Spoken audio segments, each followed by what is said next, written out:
Salut à tous, la chaîne Techno, c'est une vidéo par jour, votre dose d'actu high-tech au quotidien sur la chaîne techno.tv.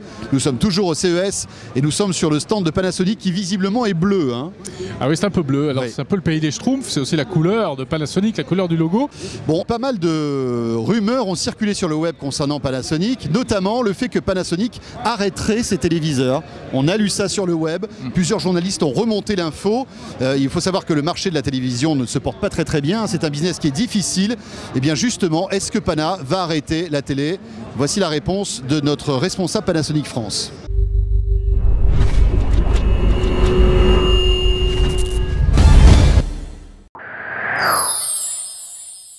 Dromadaire.com.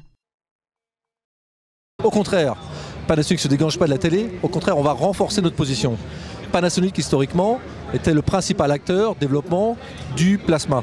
Voilà. C'est une très belle technologie, pour nous c'est la plus belle des technologies. Vous étiez carrément les seuls à la promouvoir pratiquement à 100% cette technologie plasma. On était la seule à la promouvoir dans l'aspect qualité. Voilà, quand d'autres marques, certains concurrents cherchaient plutôt à pousser des cartons et à faire du volume. Nous on a plutôt tendance à chercher de la valeur et aujourd'hui le plasma est la plus belle des technologies, mais en tout cas une réalité économique. La réalité économique fait que c'est d'accepter que le plasma est un marché qui va représenter peut-être en France 345 000 pièces, mais c'est d'apporter aussi sous Panasonic, on verra, voilà, une réponse aux consommateurs économiques juste au travers du LED, à travers une gamme qui va être très riche, très large, puisque jusqu'en 2011 la gamme télé Panasonic était composée à 90% d'écrans plasma. Pour l'année 2012, il y aura un vrai revers qui sera composé de 30% plasma et 30% LED, et 70% LED, pardon.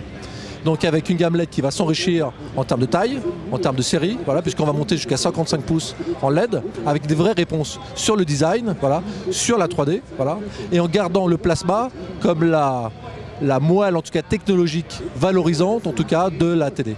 Est-ce que ça veut dire que dans 2 ans, vous allez arrêter le plasma? Ce qui veut dire que dans 2 ans, on va annuler le plasma. Bien au contraire, c'est qu'en tout cas, on accepte aujourd'hui de reconnaître que le plasma, en tout cas, s'adresse à peut-être une tranche de population un peu plus avertie, un peu plus demandeur sur de la qualité d'image et sur du contenu. Ça veut dire qu'en fait, il est plus facile de vendre une mauvaise image qu'une bonne image. J'essaie de caricaturer le truc, hein, mais c'est un peu ça. Il est plus facile de vendre une image de belle qualité, en tout cas pas chère. C'est le cas pour les produits d'Action Plasma, plutôt que de monter en gamme, etc. Mais on se rend compte que nos clients, aussi bien consommateurs que nos distributeurs, sont plutôt avertis, arrivent plutôt à nous suivre sur des écrans, la série VT30 en 2011 ou la série VT30 en 2012 ou la série VT20 cette année. Voilà, donc la guerre LED plasma bat son plein et c'est plutôt mal barré pour le plasma. Effectivement, puisque tous les constructeurs sont là pour promouvoir le LED et laissent mourir tranquillement cette belle technologie qu'est le plasma. C'est vrai que d'un côté, il y a les fans de belle image, les puristes du plasma, et puis les autres avec le LED. Hein. C'est ça, le plasma va devenir un peu la techno des puristes, quoi. Effectivement, donc il y a 2 clans.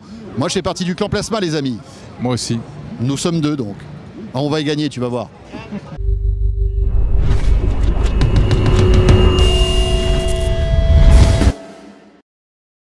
En fait, le plasma, ça devient le truc des puristes, quoi. C'est ça ?